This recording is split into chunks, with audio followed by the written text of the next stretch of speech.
महाराष्ट्रामध्ये मला वाटतं 17 जागांसाठी निवडणूक विधान परिषदेत. काही अपवाद वगळता महाविकास आघाडीकडे एवढं बळ जरी नसलं तरी पण जागा बिनविरोध होऊ नये ही भूमिका महाविकास आघाडीनं घेतली आणि त्यानुसार मग सातारा असेल, कोकण असेल, पुणे असेल, अन्य काही ठिकाणी महाविकास आघाडीनं विदर्भात हे नागपूर असेल, यवतमाळ असेल, मराठवाड्यामध्ये हिंगोली, नांदेड अशा ठिकाणी महाविकास आघाडीनं आपले उमेदवार उभे करून विरोधी पक्षाचं जे अस्तित्व आहे ते दाखवण्याची तयारी सुरू केली. पण रणधुमाळी ही महानगरपालिका निवडणुका किंवा विधानसभा, लोकसभा आणि आता ग्रामपंचायतीत सुद्धा राज्याचे मुख्यमंत्री, उपमुख्यमंत्री विमानं घेऊन फिरतात, चार्टर, हेलिकॉप्टर. त्याच्यामुळे तिथे रणधुमाळी असते. विधान परिषदा निवडणुका या अत्यंत गोपनीय पद्धतीत, ज्याची रिझर्व्ह बँक मोठी, बरं, त्याची रणधुमाळी जास्त. मी पाहतो. पण नाशिकमधलं म्हणाल तुम्ही तर नाशिकमध्ये काय होते पाहू. नाही, पण लढवय्या म्हणून तुमच्याकडे बघितलं जातं. आपण माघार का घेतली साहेब यावर खूप मोठे प्रश्न. दोन उमेदवारांनी अर्ज घेतले होते आपले. एक सांगतो की या विधान परिषदेच्या संदर्भात यावेळेला मी सक्रिय नव्हतो, मी नाही आहे, मी दुसऱ्या कामात होतो. पण इतर ठिकाणी आम्ही सगळ्यांशी चर्चा करून उमेदवार ठरवले. नाशिकमध्ये आमच्या 2 लोकांनी अर्ज भरणार होते आणि ती जबाबदारी इकडले जे आमचे संपर्क प्रमुख आहेत निर्लेकर त्यांच्यावर आम्ही दिली होती, कारण मी दुसऱ्या ठिकाणी होतो. तर म्हणजे जबाबदारी तशी महत्त्वाची होती. पण घोडेबाजार होऊ नये असं त्यांचं म्हणणं आहे. आता घोडेबाजार अख्ख्या महाराष्ट्रात सुरूच झालेला आहे. तो काय नाशिकमध्येच होतो असं नाही. आणि जिथे भारतीय जनता पक्ष आणि शिंद्यांसारखे लोक आहेत तिथे सगळ्यात आधी घोडेबाजार होतो आणि मग निवडणुका होतात. आता नाशिकवर लक्ष आहे आमचं, बघू आता काय होत आहे. उमेदवार जरी नसला तरी किंग मेकरची भूमिका ही आपली आहे. आमच्याकडे तेवढी मतं आहेत.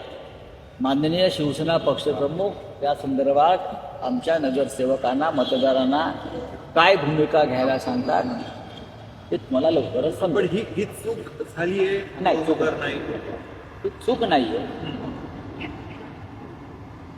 याला चूक मी म्हणणार नाही.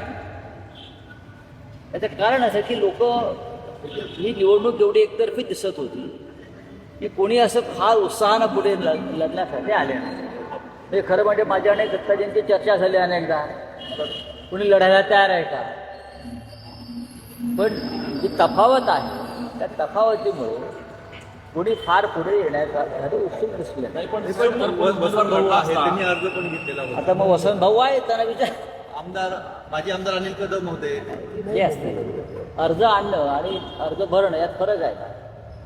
पक्षाच्या आदेशानं अर्ज नक्की नॉमिनेशन फॉर्म आणले होते, पण शेवटी तो उत्साह असायला पाहिजे, तो दिसला. समोर महायुतीकडून शिंदे शिवसेनेचे उमेदवार आहेत आणि असं असताना आपण त्यांना बाय दिला काय चर्चा आहे. कारण बोलून दाखवलं की कुठे मला तसं वाटत नाही. निर्लेकर साहेबांचं काही गणित चुकतंय. मला तसं वाटत नाही. शिंदेच्या सेनेला ही निवडणूक फक्त नाशिक पुरती आहे का? नाही, महाराष्ट्रात बऱ्याच ठिकाणी निवडणुका आहेत.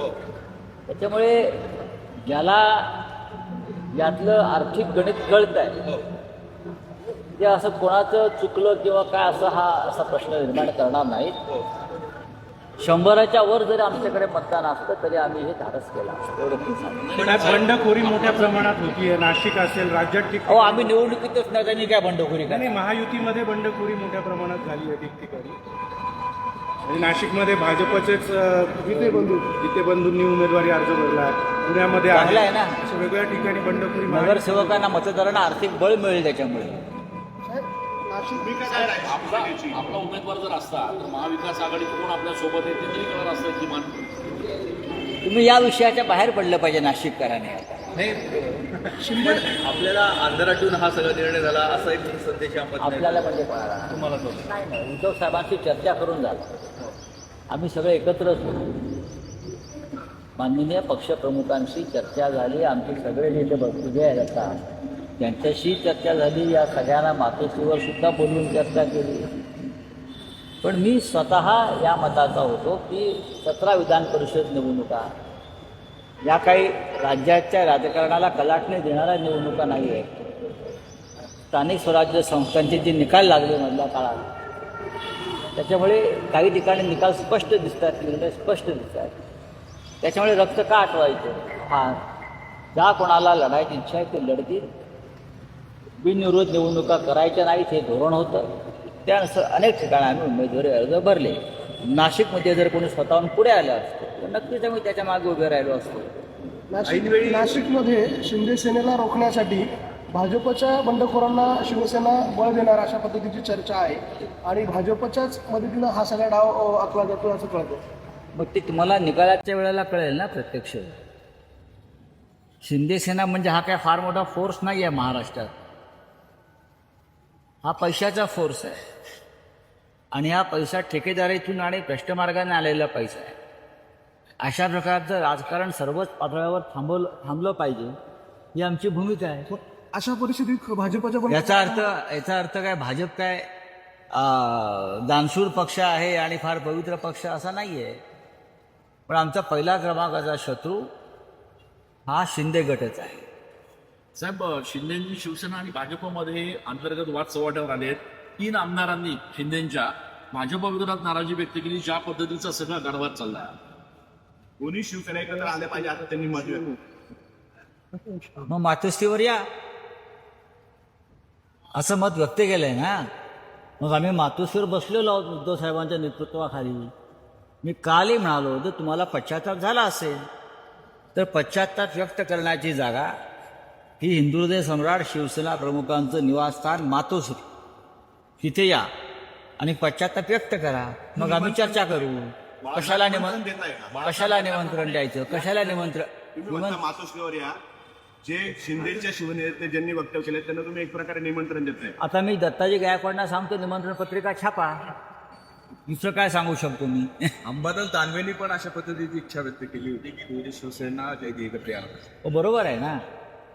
त्यासाठी त्यांना मातोश्रीवर येऊन पश्चाताप व्यक्त करावा लागेल ना. ज्या पद्धतीनं ते बाहेर पडले, पक्ष कुठला पक्ष फोडला, स्वाभिमान गहाण ठेवला, महाराष्ट्राचं नुकसान केलं, बाळासाहेब ठाकरेंच्या शिवसेनेसमोर अमित शहा यांना ताकद देण्याचा प्रयत्न केला, याचा पश्चाताप तर सगळ्यांना व्हायलाच पाहिजे. मातोश्रीवर आला की प्रश्न सुटेल. पश्चाताप व्यक्त केल्यानंतर येऊ द्या ना, आल्यावर बघू. विवेकानंदची प्रेस झाली. ते म्हटले की महाविकास आघाडीचा उमेदवार जर विधान परिषद असतं तर मतदान केलं असतं. शिवसेनेचे नगरसेवक अपक्ष नाही मतदान करणार नाही असं त्यांनी परवा वक्तव्य केलं. माझ्याकडे त्या संदर्भात माहिती नाही आहे फार. हा, बैठक घेऊ तो साहेब निर्णय घेतला. मी मगाशी तेच म्हणालो ना, उद्धव ठाकरे आमचे निर्णय घेतील पक्षप्रमुख. तुम्ही फार खोलात का जाताय? किंग मेकर आहात ना साहेब तुम्ही, म्हणून बघू ना. किंग मेकर असायला सुद्धा हाताशी ताकद असावीच लागते ना. शेतकऱ्यांना कर्जमाफी दिलेली आहे, कुठेतरी फसवणूक आहेत अशी शेतकरी नेत्यांकडून आरोप केला जातोय की 2 लाख सांगितलंय पण प्रत्यक्षात 50,000च मिळणार असे शेतकरी नेते आरोप करतात. शेतकरी नेत्यांचा संवाद पूर्ण झाला की आम्ही मत व्यक्त करतो. कांद्याचा 2019 मध्ये ज्या शेतकऱ्यांना कर्जमाफी मिळालेली आहे काही लोकांना वगळलेला आणि 2019ला उठवला. पहा की देवेंद्र फडणवीस यांच्या घोषणा किंवा नरेंद्र मोदीच्या घोषणा हा एक फसवणुकीचा प्रकार असतो. शेतकऱ्यांना सरसकट कर्जमाफी करावी आणि त्यांचा 7/12 कोरा करावा ही सातत्यानं मागणी आहे. शिवसेना पक्षप्रमुख उद्धव ठाकरे हे मुख्यमंत्री असताना त्याने जी कर्जमाफी केली तो फॉर्म्युला तुम्ही नीट समजून घ्या. आता तुम्ही लाडक्या बहीण योजनेत फसवणूक, कर्जमाफीमध्ये फसवणूक, प्रत्येक योजनेत तुम्ही फक्त लोकांना फसवताय. ही फसवणूक थांबणं फार गरजेचं आहे. कांद्याचा प्रश्न गंभीर आहे जिल्ह्यामध्ये. नाफेडकडून कांद्याची खरेदी केली जात होती, मात्र आता केंद्रीय वखार महामंडळाने 50% कांदा घेण्यास नकार दिलेला आहे नाफेडचा, आणि त्यामुळे शेतकऱ्यांना काही फायदाच होत नाही नाफेडचा. शेतकऱ्यांनी भाजपला मतदान करू नये, फार कडवट भूमिका घ्यावी. आणि जोपर्यंत शेतकरी आता मधल्या काळामध्ये मनमाडला एक प्रचंड मोर्चा निघाला, अंबादास दानवे आमचे होते, रोहित पवार यांच्या नेतृत्वाखाली. अशा प्रकारे राज्यभर शेतकऱ्यांनी जर रस्त्यावर उतरून आंदोलन केलं आणि मोदींच्या सभेला जाण्याचं बंद केलं, मोदी फडणवीसांच्या, तर अनेक प्रश्न आपोआप मार्गी लागतात. काल आपण शिर्डीमध्ये होतात, मेळावा झाला, मात्र तिथले स्थानिक खासदार उपस्थित नव्हते तुमच्या मेळाव्यात. स्थानिक खासदारांनी माझ्याशी वारंवार चर्चा केली. लोकसभेच्या स्थायी समितीची एक महत्त्वाची व्हिजिट काही ठिकाणी देशात होती आणि त्या कमिटीवर खासदार असल्यामुळे त्यांना जावं लागलं. मी स्वतः मधल्या काळात अशा कमिटीच्या बैठकांना मला जावं लागलं.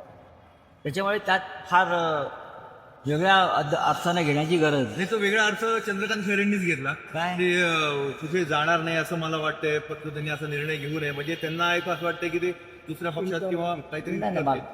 असं मी विचार करत नाही. काही दिवसांपूर्वी पदाच्या नियुक्त्या झाल्या, निष्ठावंतांना डावलल्याची चर्चा आहे. 2 गट पडण्याचं चित्र समोर येत आहे. निर्लेकरांच्या नियुक्त्या आणि तुम्ही वारंवार नाशिकमध्ये लक्ष दिलंय, पदाधिकारी नाराज आहे. चुकीचं आहे तुमचं. मी या पक्षाचा नेता आहे, उत्तर महाराष्ट्राचा संपर्क नेता आहे. माझ्या सहीशिवाय कोणती नेमणूक होत नाही. शिवसेनेमध्ये कोणताही गट नाही. गट एकच आहे बाळासाहेब ठाकरेंचा, तो अजूनही चालू आहे. लक्षात घ्या. कोणी स्वतःला या किंवा त्या गटाचा मानत असेल तर त्यांनी या पक्षात काम करू नये. साहेब रोहित पवारांनी जो आरोप केला आहे की MLCच्या एका जागेसाठी 50-50 कोटी रुपये घेतले जात आहेत, त्याच्याशी सहमत आहात? हो, मी सहमत आहे त्याच्याशी. स्थानिक स्वराज्य संस्था हा एक मोठा घोडेबाजार आहे आणि या घोडेबाजारामध्ये सगळ्यांना उतरणं जमत नाही. त्याच्यामुळे अनेक चांगल्या कार्यकर्त्यांना या निवडणुकीपासून लांब राहावं लागतं. आता तुम्हाला नाशिकमध्येच कळेल, नाशिकमध्येच तुम्हाला घोडेबाजार काय आहे तो कळेल. साहेब, काही पदाधिकाऱ्यांमध्ये महिलांच्या लैंगिक शोषण प्रकरणी काही त्या संदर्भात घेताना दिसत नाही. नाही, नक्कीच. तुम्ही ज्यांच्याविषयी म्हणताय ते सूर्यवंशी DG माझ्या जवळच उभे आहेत. त्या संदर्भात आम्ही आता चर्चा करू. चला, थँक्यू. नाशिकचे आपले मतदार आहेत, नगरसेवक, ते कोणाला नेमकं मतदान करतील? जसं जी नाशिक विधान परिषद निवडली, निवडणूक कधी आहे? 18ला. निवडणूक 18 तारखेला आहे ना. मग 18 तारखेला सकाळी 8 वाजता नगरसेवकांना कळवलं जाईल. अभिनेता गिरीश कुलकर्णी यांनी असं म्हटलंय की राजकीय पक्षांनाच भूमिका उरलेली नाहीये, सहिष्णुता हरवली आहेत, नवीन संहिता लिहिणे कठीण झालंय. प्रश्न विचारला की अरे रावी संवाद साधायचा कसा, अशा स्वरूपाची खंत देखील त्यांनी व्यक्त केली. मी त्यांचं भाषण ऐकलं आणि वाचलं. दक्षिणेतले अभिनेते ज्या प्रकारे भूमिका घेतात किंवा पश्चिम बंगालमधले अभिनेते ज्याप्रमाणे भूमिका घेतात किंवा एकेकाळी या देशामध्ये बलराज सहानी, एन.के. हंगल, नसरुद्दीन शहा अशा अनेक कलावंतांनी घेतलेल्या भूमिका राजकीय आणि सामाजिक या अत्यंत महत्त्वाच्या आहे. कलावंतांनी निर्भयपणे जर लोकांचं नेतृत्व केलं तर त्यांच्यावर अशा प्रकारचं भाषण करण्याची वेळ येणार नाही. दक्षिणेमध्ये अनेक अभिनेत्यांनी भूमिका घेतल्यामुळे ते सत्तेवर आले. ताजं उदाहरण विजय थलपत, त्याने एक भूमिका घेतली आणि त्या भूमिकेला लोकांनी पाठिंबा दिला. त्यासाठी संघर्ष करण्याची तयारी पाहिजे. कमल हसन यांनी भूमिका घेतली, त्या राज्यसभेत त्यांची भूमिका मांडत असतात. अनेक कलावंत आहेत, शबाना आझमी यांनी भूमिका घेतली, जावेद अख्तर भूमिका घेतात. भूमिका ही अत्यंत निर्भयपणे घ्यायची गोष्ट आहे, चर्चेची गोष्ट नाही. आम्ही भूमिका घेतो आणि लढतो, लढावं लागतं त्यासाठी. आहे वैशाली माने, त्यांनी गृह विभाग आणि पोलीस महासंचालकांवर आरोप केलेले आहे तर महिलांना IPS अधिकारी महिला ज्या आहेत त्या कर्तृत्वाना देखील त्यांना बदली मिळेल. पीसीएस प्रकरण में इम्तियाज जलील जी का नाम आया चार्जशीट में, किसका? इम्तियाज जलील का नाम है चार्जशीट में निदा खान प्रकरण में, तो उसके ऊपर क्या कहेंगे? मैं क्या कहूँ, कमिश्नर को पूछो ना, पुलिस कमिश्नर या जो एजेंसी जांच कर रही है, आप ये सवाल उनको पूछना चाहिए। एक विषय की जांच चल रही है या जांच पूरी हो गई, चार्जशीट में किसका नाम है किसका नहीं है, उस बारे में खुद व्यक्ति जवाब देगा। मुझे जिस बारे में पता नहीं है तो मैं कैसे जवाब दूं? मैं अन्याय नहीं करूंगा किसके ऊपर। मोदी देशाची फसवणूक करताय असं काल अण्णा हजारेंनी म्हटलंय. मोदी देशाची फसवणूक करतायत असं काल अण्णा हजारेंनी म्हटलंय. मी अण्णांचं अभिनंदन करतो. त्यांना फार मोठ्या कालखंडानंतर त्यांचे डोळे उघडलेले आहेत आणि त्यांना कंठही फुटलेला आहे. मोदी जर देशाची फसवणूक करणार असेल तो अण्णा चलो हम वापस रामलीला मैदान जाएंगे और आपके नेतृत्व में आंदोलन करेंगे, वही पुराना आंदोलन, और हम सब आपके साथ जंतर मंतर और रामलीला मैदान में बैठकर देश को आह्वान करेंगे, चलो आइए लड़िए। सर एक तृणमूल कांग्रेस में ममता बनर्जी के खिलाफ बगावत हो रही है और 2 डिवीजन होने के केस में। जो महाराष्ट्र में हुआ वही तृणमूल के बारे में पश्चिम बंगाल में अमित शाह करने जा रहे हैं, कि उनकी हॉबी है किसी भी राज्य को अस्थिर रखना, और मैं सब कुछ खरीद सकता हूँ सत्ता के बल पर, ये दिखाना, ये उनकी हॉबी है।